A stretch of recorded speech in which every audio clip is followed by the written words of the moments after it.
Welcome to the mother of all talk shows with me, George Galloway, on WBAI, serving New York and the tri-state area. People of America, this is the President of the United States. You are listening to George Galloway and the mother of all talk shows. George is a Scotsman, unlike me, an Irishman. Enjoy. Indeed, welcome to the mother of all talk shows, and I'm in the Netherlands today. I hope that the line is tolerable. At least it's not as good as the ISDN line from London, but it was inescapable that I needed to be in the Netherlands today. I would like to tell you it's bright and breezy here, but it's dull and pouring with rain, as indeed much of Northern Europe is, though the south of Europe is basking in Riviera temperatures. I don't know what it's like. I usually catch Aoife giving the weather forecast, but I didn't catch it today. The political weather is on the turn. In Syria, the conflict there has just taken, in the last couple of hours, the most dramatic of turns.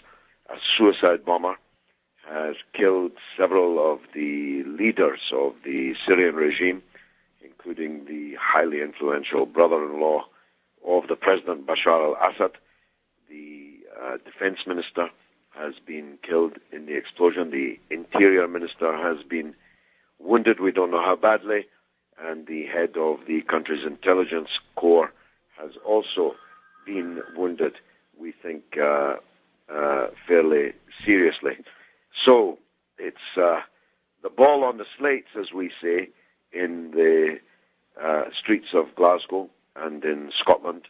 It's everything to play for now. There's total war in Syria. Hillary Clinton has got what she wanted, got what she paid for, or rather got what she asked her corrupt dictatorial allies in Saudi Arabia and Qatar to pay for. And the West will now reap the whirlwind one way or another. Either these Islamist fanatics win power in Damascus, in which case, watch this space, or the conflict now will begin to envelop the entire region, because the Syrian regime will not take this lying down, will fight back with all guns blazing. The signs are that Russia and China continue to support the regime in Damascus, so the scene is set for a regional confrontation of very, very great moment. It's hard to understand why Western political leaders would want to further inflame, further destabilize an already deeply unstable political situation. But there you are. That's what they've done. Now they've got it. Let's see what happens. I'm interested in the latest twists and turns also of the American presidential race. I see that Mr. Romney has been in a bit of difficulty over his buccaneering, piratical, I would say, capitalist past. President Obama appears to have been usefully exploiting that, mining that seam about outsourcing. Of course, the president is himself aligned with companies and individuals who are pretty big outsourcers themselves. So is it just hypocrisy on President Obama's part, or is this a real issue? Is it really hurting Romney? Are we likely to have President Romney in November? These are issues of great moment and that I want to discuss with you. On the other side of the Atlantic in Britain, the political and economic situation continues to deteriorate. The relations between the two partners in the British government, the Conservatives and the Liberal Democrats, has reached an all-time low, each threatening the other with dire consequences, and indeed quite likely, in the case of the Liberal Democrats, to carry them out. It might be that the British government falls and a new general election called much, much sooner than 2015, when people imagined that it would be.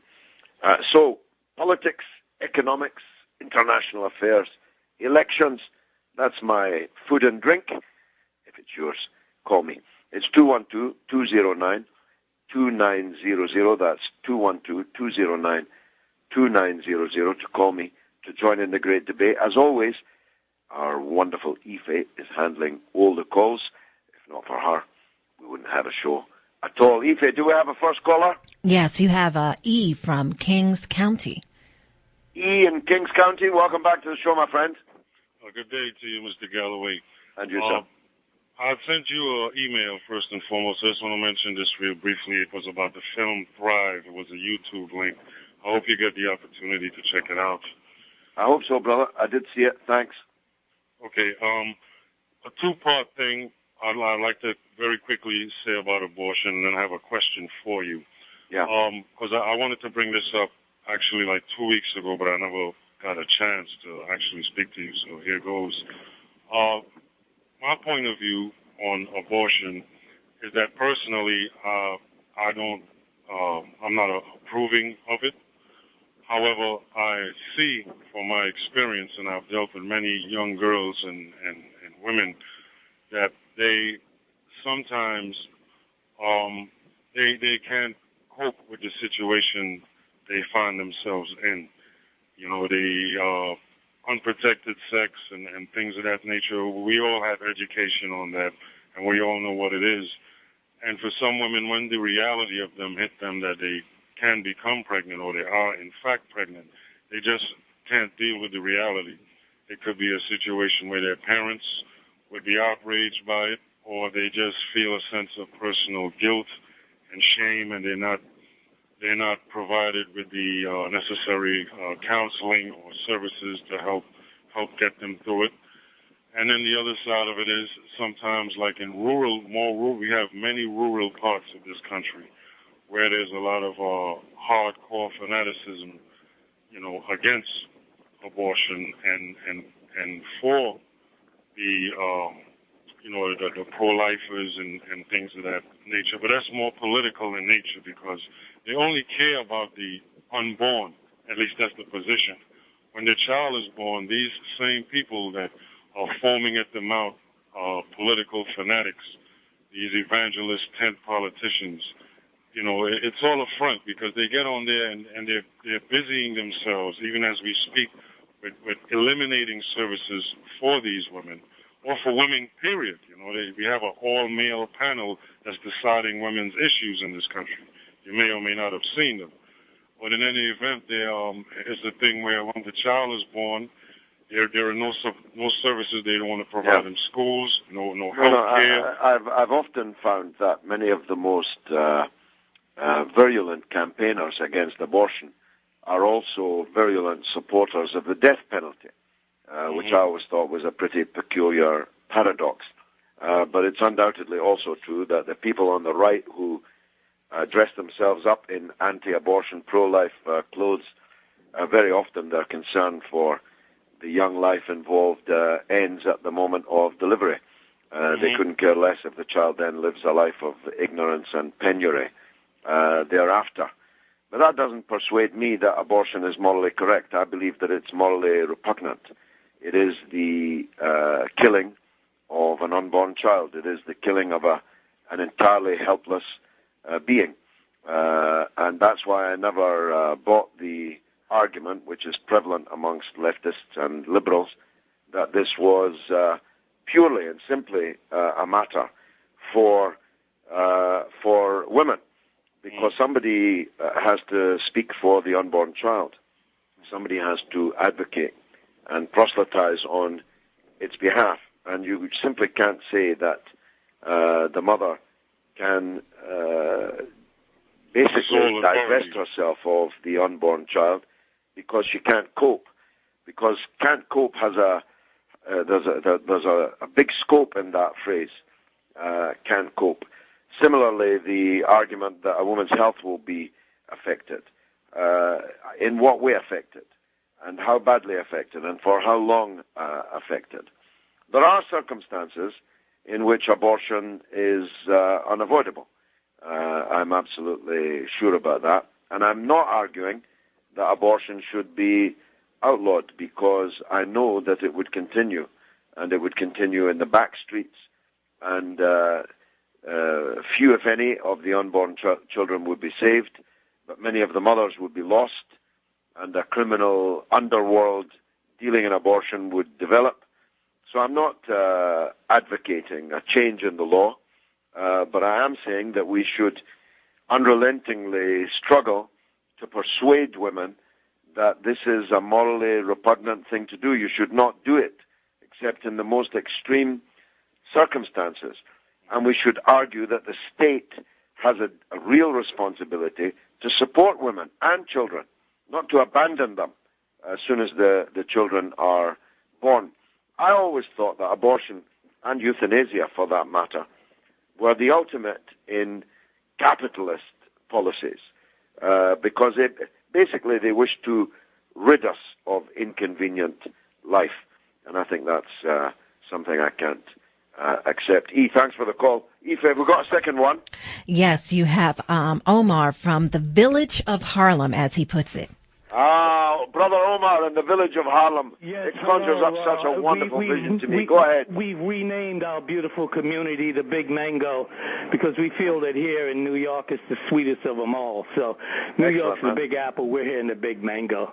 That being said, George, thanks for accepting my call. I want to talk about something that's been very painful in my community, and that's the African-American community, and that's black-on-black crime and the stop and frisk laws that we have here in New York City.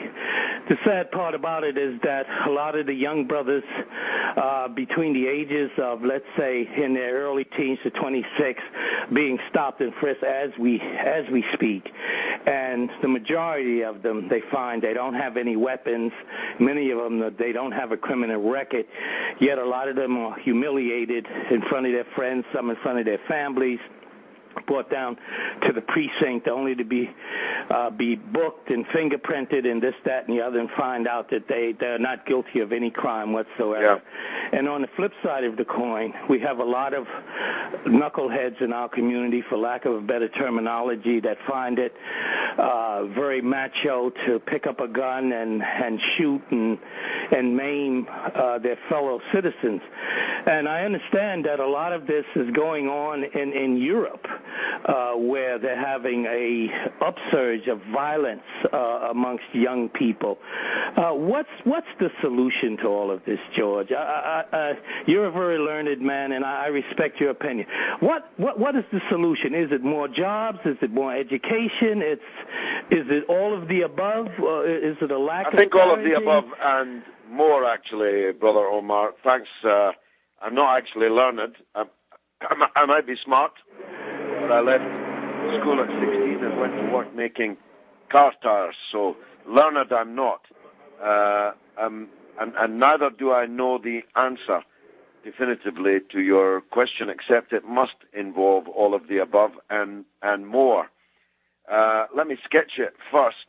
It is one of the most depressing things in my life, and I'm a pretty optimistic guy, to uncover in London, or not uncover, but to observe in London the extent of black on black crime, and indeed the racism involved in it, the divisions between Afro-Caribbean people and African people.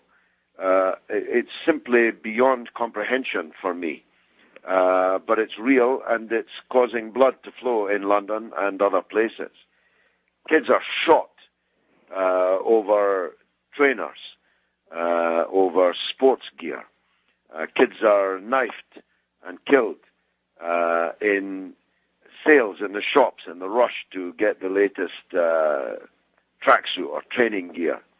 And then when you look further into it, it's a gang thing. And what are the gangs based on? Well, this is an African gang, and this is an Afro-Caribbean gang.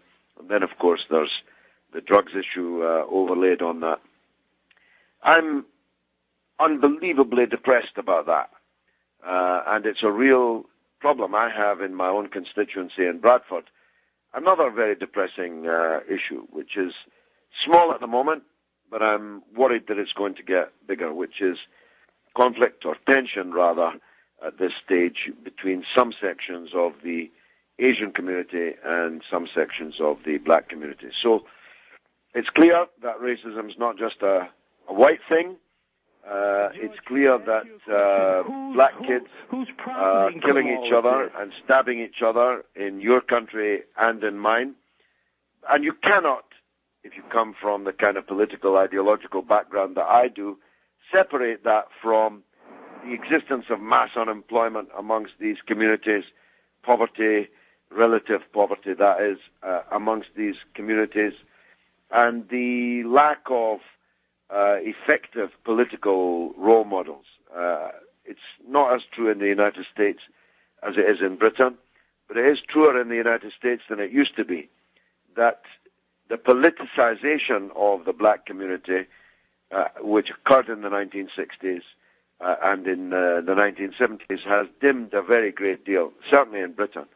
It would be very difficult to name for you a leading black political role model in the United Kingdom. So much so, Omar, that the leading black newspaper, The Voice, elected me as Britain's finest black politician just in January of this year. And I ain't black. So that's how bad it is. And not having role models, political role models that could effectively energize the community and organize them for some redress of the economic and social disintegration that has occurred, which is leading surely to some of this crime. It's very difficult to know where to go forward. It's a product of the late capitalist society in which we live, I think, Omar. But who's profiting from all of this? I mean, someone has to be profiting from it. I don't think so. I don't myself look at life as economistically as that. I don't think it's happening because somebody somewhere George, is making the same a profit thing like out when of you're it. in a war. It's about profit from these things. It's about turf. It's about face. It's about name. About reputation. I don't know the phrase that they use in the States, but it's face that they use here in England. If you shoot somebody or shoot something or even just tote the gun, then your standing amongst the youth goes up. And that means that you gain from that. You gain in prestige, you maybe gain in terms of cash, you certainly gain in terms of attracting followers. Depressing, no? It's very depressing, George, and I think we have the answer. We have to have more love, brother. I was waiting for you to say that. We have to start loving one another. Thanks very much for the call. Okay. Ife, do we have a third? Yes, actually, you have Hamid again from the Bronx. Hamid in the Bronx. Good to talk to you again, my friend. We'll have to stop meeting like this. Good morning, sir. Yeah, well, it's good enough. Good morning. I just had a few points, if I may. I'm going to go through them very rapidly as I can. Yes, please do, yeah. As far as abortion, as you mentioned yourself, it's a pretty complicated phenomenon, and I don't think a fetus, which is only a few months old or a few weeks old, is properly a child. So, well, when would the child become a child then? You have to go, sort of, as you mentioned yourself. In some cases there's health issues, some cases might be incest, so you have to have abortion. Let's debate this. Let's debate this. As they say, if life doesn't begin at conception, when does it begin? I'm not going to argue if life equals a child. I'm just saying, a fetus of 1 day or 1 week is not the same as a child that's been in womb for 9 months.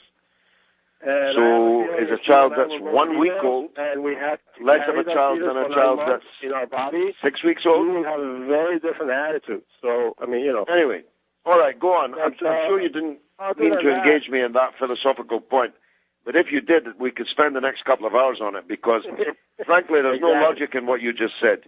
The argument that a child of 1 month in the womb is less of a child than a child of 6 months in the womb is absolutely invalid logically. It's either a child or it's not a child.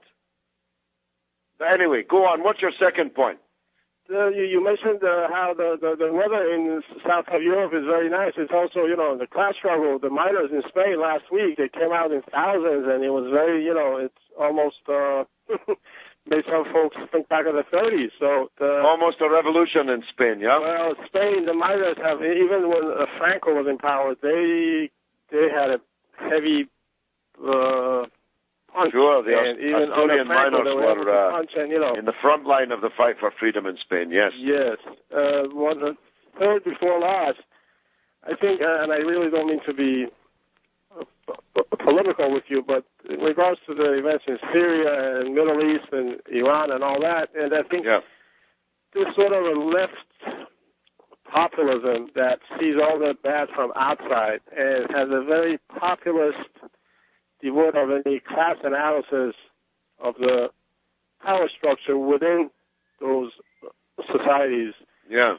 No, you're right about that. Egypt, I mean, the idea that the revolution in Syria is about foreign intervention would be ridiculous.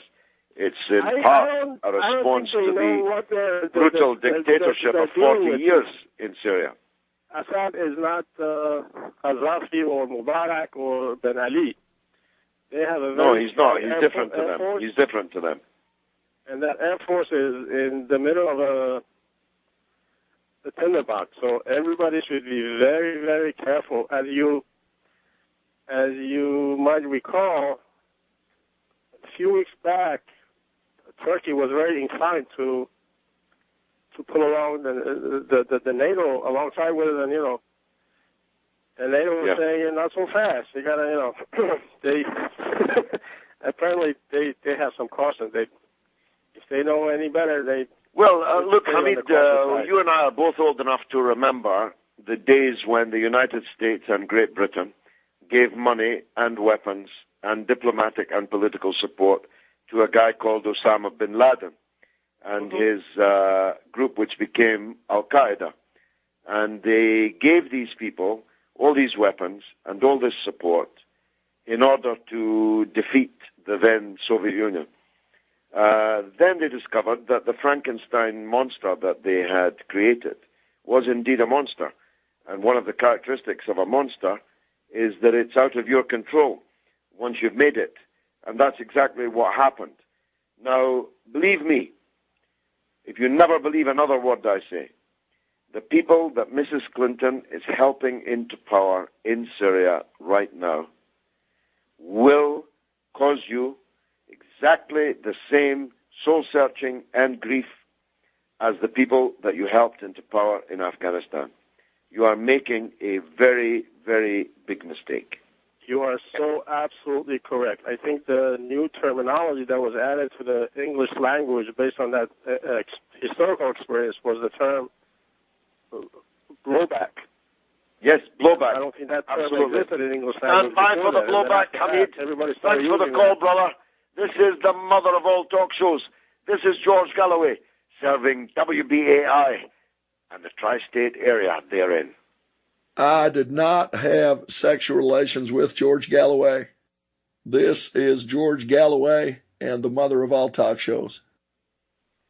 That's quite a good one, that, actually. That really sounds like Clinton, don't you think? Anyway, I'm here in the Netherlands talking to you about, well, frankly, anything you fancy. We've been touching on abortion, on Syria, on black-on-black crime in the United States and indeed in the UK, and matters economic. But if you've anything else you want to bowl at me, just throw it, because this is the mother of all talk shows. And the number is 212-209-2900, 212-209-2900. Ife's handling the calls as always. Ife, do we have a fourth? Yes, you have Ron from Buffalo, New York. Ron in Buffalo, New York. Welcome to the show, my friend.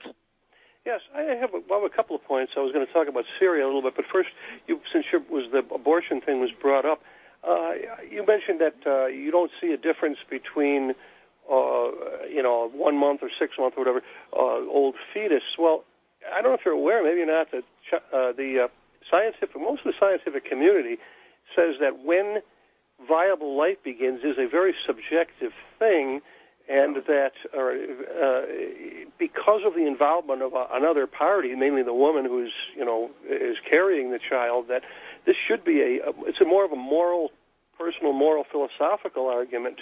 It's a moral and philosophical argument. I accept that. All I'm saying is there's more than one party in it. It's not just the mother. Okay, you did say that you're not in favor of a total ban, which at least is encouraging. No, I'm not, and I'm not in favor of changing the law because I know what the result of that would be. But I insist on waging unrelenting moral argument that it is simply wrong to terminate a life which is helpless. And I don't buy this viable stuff, you know. There's a baby downstairs from me right now, just a few months old. It's not capable of independent life, believe me. But its mother's not allowed to just walk away and leave it. The argument that somebody requires somebody else to help them to live is not an argument for terminating their life or allowing the termination of their life. In fact, you could argue the absolute opposite of that. Something which is dependent on you is therefore a heavier responsibility upon you to make sure that you do nothing to damage that life. That's where I stand. Always have, always will. But I'm not out there trying to change the law, so it wasn't my fault that it came up today. Anyway, go ahead. Yeah, the thing is, though, that you've got another person involved here who, and you're looking at how, it sounds funny to say this, but how pregnancy occurs. The male bears very little responsibility from the standpoint of once the pregnancy occurs, he can just up and leave. The woman's kind of stuck with the thing if we take that attitude. And the idea of where rights begin. You do realize that 20% of all conceptions result in spontaneous abortion. Are we going to start investigating women for who maybe are too active or do something accidentally? Caused by an act of commission or by a specific act by anybody. Spontaneous abortion, that's a complete red herring. Well, I don't know if it's a complete, because if you begin giving them citizenship rights, technically, if you start to do stuff like that, then you wind up with this legal contradiction. At least you're building a straw man, brother, because neither I nor anyone else serious is proposing any such thing. So there's no need to knock down this straw man. Let's deal with the men that are standing up.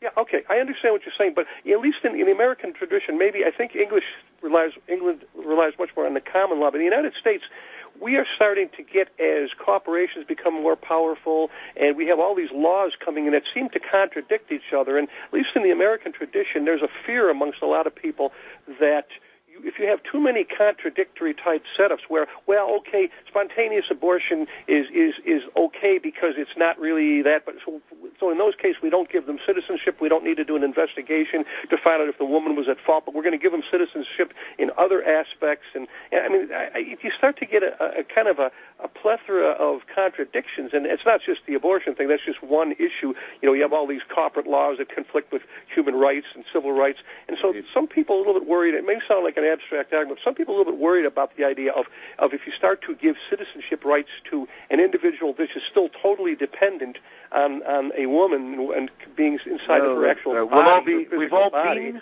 totally dependent, and we all will be totally dependent at the end of our life. And we were totally dependent at the beginning of it. That doesn't give anybody the right to terminate us at either end, as far as I'm concerned. But this is something, though, that is where, all the aspects of pregnancy we could talk about, that even in the best medical situation, 29 out of 10,000 women die in childbirth. And, there's a whole bunch. It's not quite the same as saying a person living in a nursing home where, where it might be a funding issue or something. This is something that's just at this point, at least, maybe someday they'll invent a way of having absolutely perfect pregnancies or something, but at least at this point, it's not. Anyways, I don't want to beat that dead horse too much. I respect your opinion on it. One other thing about Syria I'd like to ask you. Yeah. Hello? Yes, go ahead, brother. Yeah, well, one thing about Syria. Do you take any credence to the idea? A lot of people out there on the independent media side, maybe people like Webster Tarpley, for example, he was on the WBAI, I think it might be a Pacifica program, it was on WBAI a few weeks ago, saying that the real source of the Syrian uprising, at least in its early stages, was foreign intervention by what he says American, British, and other intelligence groups that were basically trying to attack Syrian military people, which provoked their overreaction, and then all hell broke loose, so to speak. He believes that the whole thing to destabilize Assad was done as a way of trying to isolate Iran, and that that it's much more than just a popular uprising. At least it wasn't in the initial stages. Webster Tarpley says that. I've read some writings from listened to some audio programs from the NHK radio, which set up, which is in Japanese. So these are foreign, non-American, non-European sources in some cases. But you don't give any credence to that idea that the United States and Britain were meddling there and deliberately tried to destabilize this Syrian government as a result, to destabilize that, to try to isolate Iran? Well, yes and no. It is a constant preoccupation of Western countries to isolate Iran and weaken it, divide it, and if possible to conquer it, undoubtedly. The Assad regime in Syria is hated by Western governments and by Israel, not because it's a dictatorship, because these countries love Arab dictatorships, not because it's one family rule, because hey, our best friends are running one family rule businesses called Saudi Arabia and Kuwait and many other places. And not because of human rights, because we are in bed with lots of the very worst human rights abusers in that region and elsewhere. So the hatred towards the regime in Syria is not for any of those reasons, but for other political reasons, namely that the regime in Syria has never surrendered to Israel. It has never accepted a surrender peace. It has never acknowledged and accepted that Israel can occupy its land. As you know, the Golan Heights has been under illegal Israeli military occupation since 1967. The Syrian regime has refused to cut its ties with Iran, with the national resistance movement in Lebanon, Hezbollah. It has refused to allow itself to be a base for the invasion of Iraq back in 2003. There are many. It has refused to expel the Palestinian resistance headquarters, principally Hamas, although Hamas have now moved out and are in better furnished accommodation somewhere else.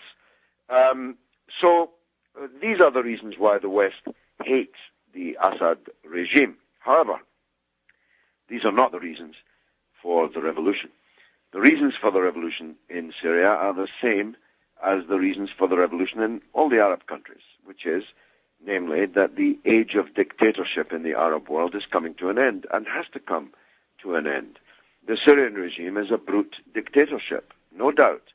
If you fell foul of the regime in Syria, if you had political ideas that were antithetical to theirs, if you wished to have freedom of speech or even, frankly, freedom of capitalist economic and business development, out with the corrupt inner circle of the regime, you'd be as dead as a doorknob. That's the truth of it. This conversation that we are having, if it did not accord with the political police in Syria, would be terminated, and someone would be even now crashing through both of our doors to take us off to a dungeon, to be tortured and maybe even killed. So the people in Syria have decided that they don't want to live under any more than a 40-year dictatorship. You can understand their point of view. So they rose up in demand for political freedoms, for political transition from dictatorship to democracy. And I support their right to do that, and I support them doing that. Not just their right in abstract, but I support them doing that. The problem is this, that the Western blood-sucking, parasitical, crusader powers of which both of our countries are in the vanguard do not have the Syrian people's best interests at heart. They have Israel's best interests at heart. They have the interests of themselves at heart, not the interests of the Syrian people. And secondly, this Islamist, fundamentalist, jihadist trend, which is the instrument of the international conspiracy against Syria, which has transformed the peaceful uprising of the Syrian masses into a massive terrorist campaign of which today's events are merely the highest or lowest point. These fanatics are in danger of destabilizing not just Syria and Lebanon next door, but indeed the entire region and therefore the world, because the brand of Salafist, Wahhabi, Saudi-style Islam that they represent cannot actually rule a country like Syria, where there are dozens of religions, where there are huge, significant religious and ethnic minorities who don't want to be ruled by these kind of people. I mean, what about the Christians in Syria? How are they going to fare under such a Wahhabi-type rule?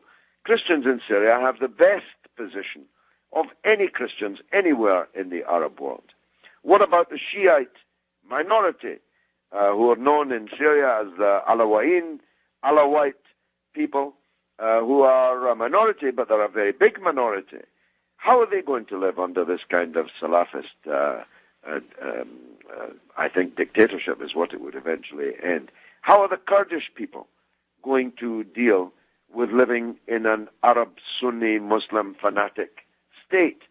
And there are many, many other religions too. So it's a big mess in Syria. That's the point that Hamid and I were agreeing on earlier. It's a very, very explosive situation. And these giants with midget brains, the United States, Britain, Mrs. Clinton and so on, who knows nothing about Syria or the Arab world or the Muslim world, blundering around with their big feet and their big guns and their big money and their big stick. I'm telling you, as someone who knows that region very, very well, I'm saying to you, Mrs. Clinton, you have made, I was going to say are making, but it's probably too late now. You have made the mother of all blunders in Syria. Ife, do we have another call? Yes, and we only have a few minutes left, and we have three callers on the line. All and right. Coming up next is Jose from Manhattan. Jose, please keep it short and tight. Jose, go ahead, sir. Yes, I agree with you on this particular thing about the abortion. Listen, and in my opinion, any societies that advocate fornication, the byproduct of that is going to be a lot of babies. So I can understand society taking a position of legalizing murder, which is abortion, in my opinion. Now, I 100% agree, right, that if a woman is raped, she should have the choice of killing her baby. She should have that choice because of the circumstances of why the baby was born. But I bet you 10 to 1 if you do a study, most of it is not because of rape. Most of it is because they didn't want the baby. So now imagine a society who advocates or puts in a woman's mind to murder their children. Now you could sort of understand why the society is in the condition that it's in. When women or anybody has the right to murder their children because of the acts in which they commit. So that's all I wanted to say. Okay, Jose, thanks for that. I did lay out my own views in detail earlier on, so I won't repeat it. Thanks for the call. Aoife, give me the second. You have Steve from Brooklyn. Steve in Brooklyn, welcome, sir. Good morning, George. Morning, sir. Within the context of your unrelenting moral argument, I take it you're also opposed to the morning after pill. Is that correct? In a woman's rape, she shouldn't be able to, not she shouldn't, but she should make the moral choice not to take a morning after pill to abort a possible conception. No, I'm not campaigning against the morning after pill, and neither did I mention anything about rape. I did, in fact, enter the caveat to my views that there are circumstances in which abortion is the lesser of two evils, and as you press me, rape is one of those. But you and I both know that the vast majority of abortions have nothing whatsoever to do with rape. They have everything to do with the financial and social difficulty for a woman of bringing another child into the world. And I'm saying that's where capitalism comes in. If we had a decent society where the resources of the world were distributed fairly, there would be no need for poor women to kill their children unborn because the pressure to do so caused by economic conditions would not be there. Now, have you got a better point? Go on. Yes. Within the context of a rhetorical free speech opposition to abortion, do you support the haranguing of women at abortion clinics and the setting up of fake abortion clinics to have women come in and be talked out of abortions? No. So we dealt with that one fairly promptly. Put that in your pipe and smoke it, smart Alec. You too, Ife, smart give me a third. Yes, and this is your last one. It's Africa from Newark, New Jersey. Finally, we've got a New Jersey call. Africa, what a splendid name. Go ahead. How you doing, sir? I'm good, bro. Go on. I live in the heart of Newark, New Jersey, in one of the worst towns or cities, whatever you want to call it, in America. There are no jobs for people like me. There's nothing for me to do to be able to earn an income to take care of my family. I cannot go nowhere today, tomorrow, or in the foreseeable future and go sign an application and get a job because I have a prison conviction. Most of the people like me that live in these communities suffer the same fate. When I heard people talk about stop and frisk or why on black crime, it shows the ignorance which they have because they have not studied the problem. And in my view, living this life of everyday suffering, of feeling like there's no hope for me and my family, and I hear somebody call the radio show or hear a commentator speak on these things, and they have no knowledge of how my day-to-day life is, I feel insulted. I have a prison conviction, which means if I go get a job, I have to sign and put it on that dotted line, which means I'm not getting that job, even though I have a college degree since walking out of prison. If I have no other options of taking care of my family, what do you think? I'm talking to the people in the radio world. What do you think is going to be my option? Tomorrow, tonight, my kids have to eat. I mean, like, how do I feed my kids if it's not through crime? I think you're a Scottish gentleman. For the Scots to get their freedom, they had to fight the English to get their freedom. None of this stuff is ever free. So those in America, those of color, the poor people in America understand this capitalistic system is not for them. It's only to keep their foot on their proverbial neck. They will never achieve nothing. You have to stand up and fight these people. None of the political leaders, none of these people are going to do anything for you. I hear you talking about black leaders. They need black politicians, role models. We have a black president, but he is not a role model. He is part of the same capitalistic system that puts his foot on my proverbial neck. So I am tired of people. I could go into all kinds of subjects, but I'm going to stick to this one right here because I know the time is short. Right now, I'm standing in the sun. I have my own nonprofit, which I fund with the welfare money that I have to get. I pay for this stuff. There's nothing out here free.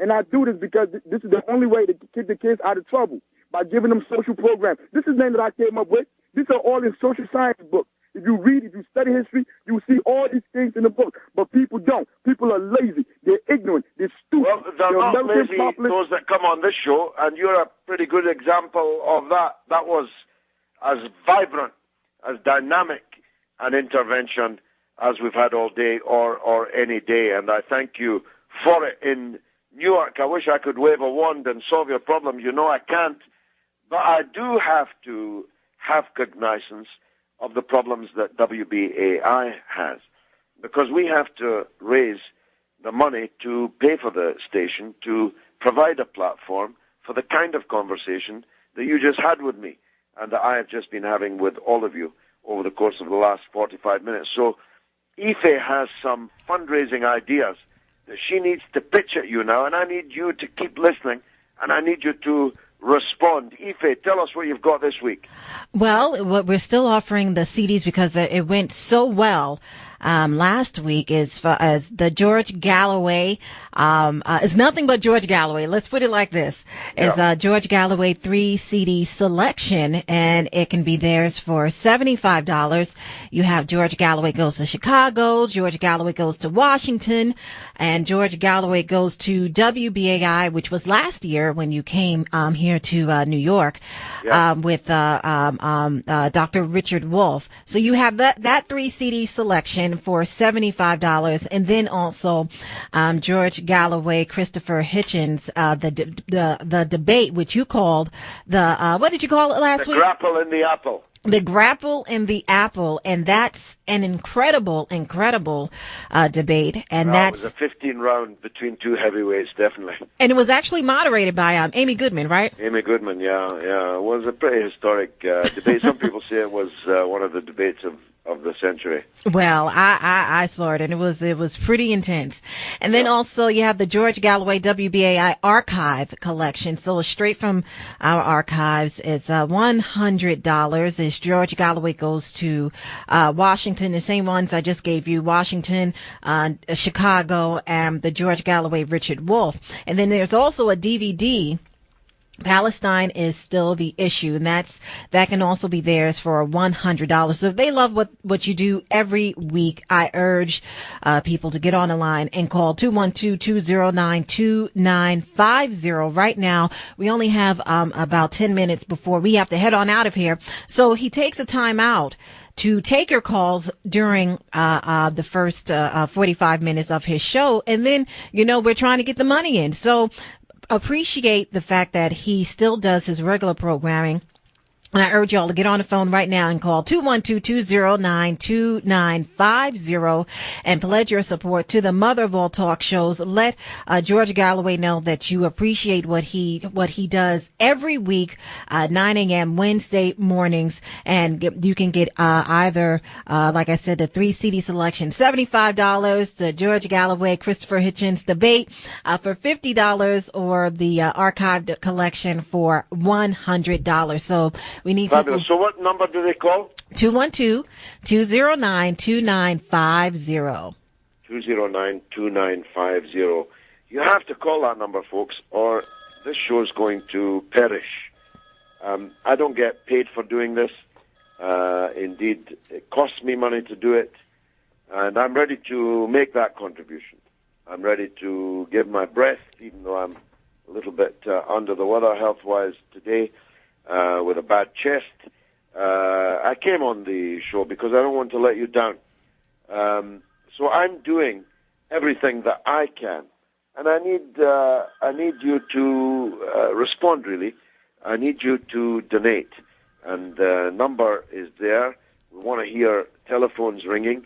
We want to see this money coming in, or the station just won't survive. At least it certainly won't be able to survive in its current form. With listener-supported radio station where there are no commercial advertisements. The only way it can be funded is by you, Ife.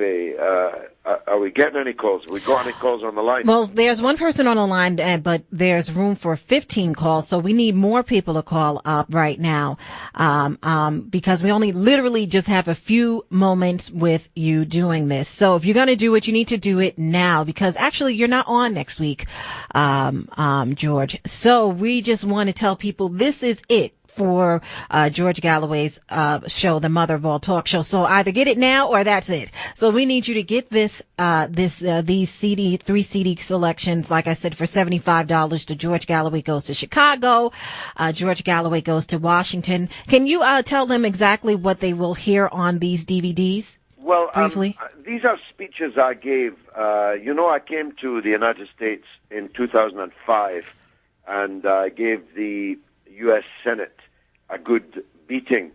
And thereafter, my sort of recognition factor in the U.S. went up exponentially, and I began to get invited to make speeches and speaking tours in the U.S., and I did. And these were some of the best speeches. These were some of the most considered, just me on a platform with a microphone, 45, 50-minute speeches in which I lay out how I see things, what I believe in, what I believe you should believe in, and take Q&A from the audience. They are actually worth having. I'm not just saying that because it's me or because I'm trying to part you from your money. They are actually worth having. And, of course, when I come to New York, which I hope to do over the next few months, you can bring them along and I can sign the sleeve or whatever. We can find a way of personalizing them. But you can't do that if you don't have them. So I'm really hoping that the phones will ring and that the donations will come in. I was raffling off myself last week. I can't really do so again because there's not enough of me to go around. But we're working on a formula. Yes, we are working on a larger number of people have something to eat and a chat which is still intimate but not one-to-one because it's not really economic. I can't stay in New York long enough to do it all one-to-one. Do you know what I mean? Well, we need people to call up now. 212-209-2950. Get on the phone. Join those two callers that's on the line. As I said, this is it for the Mother of All Talk shows for this fund drive. He's not going to be on next week. So understand we need you to call right now. Join these callers that's on the line right now. 212-209-2950. The calls are coming in now, George. But we need you to call now. We only literally just have a few minutes left before the next. I love the sound of ringing. Please keep ringing. This will send me away with a spring in my step on this dismal day in the Netherlands, in the Low Countries of Europe. Have me feeling high in the Low Country. Give me your calls, please. 212-209-2950. Once again, you have the 3 CD selection, which is George Galloway Goes to Chicago, George Galloway Goes to Washington, George Galloway Goes to WBAI, which is the George Galloway Richard Wolff CD, which was incredible when he was that actually. That was a great night, actually. That was really, really something. And then you actually came in live. We need to do something like that again, Ife. Oh, yeah. Well, we're going to work on that, right? And then we have the George Galloway, Christopher Hitchens, The Debate, The Grapple and Apple, as George calls it. And that's $50, which I love that debate. Absolutely love that debate. And you could play that in your car. I mean, you could play it while you're working. It's actually well worth having that one. It really is. And I mean, it's informative, it's funny at certain points. I mean, it's an incredible CD. And then also you have the George Galloway Archive Collection, which can be yours for $100. George Galloway Goes to Chicago, once again to Washington, and then also the George Galloway Richard Wolff. And then also included with that is DVD, Palestine is Still the Issue. And that's definitely worth having. And Palestine is still the issue. And if you want to hear my take on that, get that DVD. You won't find a better presentation of at least how I see things. And you know what? And you talk about that quite often. And if people really want to get a sense, like you said, of what's in your head, they should get these CDs and DVD. And when they call you, they know what to say, what to ask. In fact, if you wanted the full package, you'd make sure that you caught up with me when I get to New York for this fundraising gig. And then, having listened to the CDs, watched the DVDs, you will be in a better position to challenge me, argue with me, agree with me, whatever it is. Because they'll know what your position is. Exactly, 212-209-2950. Join those callers that's on the line right now. We need more callers. We can fit more callers on the line. We have to hurry up and get out of here. But we need you to call right now. If you call up. There's plenty of people that call every single week because they absolutely enjoy what you have to offer. We need those people to get on a call and call right now. I'm going to shout out the people that was on today. E from Kings County. Where you at? Omar, Village of Harlem. Where are you? Hamid, you call every week. Where are you? Ron from Buffalo, New York, who called. Jose from Manhattan. Steve from Brooklyn, Africa, who was really, really intense last call, but great last call. Africa from Newark. We need those people to get on the line right now. Exactly. Everyone who is enjoying this show or who has ever enjoyed it, even if it just you're enjoying it because it makes you angry and gets the blood coursing through your veins. Maybe you hate me, but you listen. Well, I won't be here unless you give. I can't be here because the station cannot continue to exist unless these phones ring and unless this money comes in. So I'm hoping that this has been a success, Aoife. Yeah. I'm hoping that you've raised enough at least to make our efforts worthwhile. Yeah. I've done my best. Short of breath today, but I hope you did not it. short of interest. So thanks very much indeed to everyone. Please keep phoning. You can still phone even once I've gone. Aoife is still taking the calls because we need this money in. And I won't be talking to you next week. And if the fundraising is successful enough, I will be back, I think, the week after that. Yes. If not, if it's goodbye, it's been marvelous. It wasn't London calling today, but why change a winning tune? London calling, see we ain't got no swing except for the rain and the crunch of pain. The ice is coming, the sun's zooming in.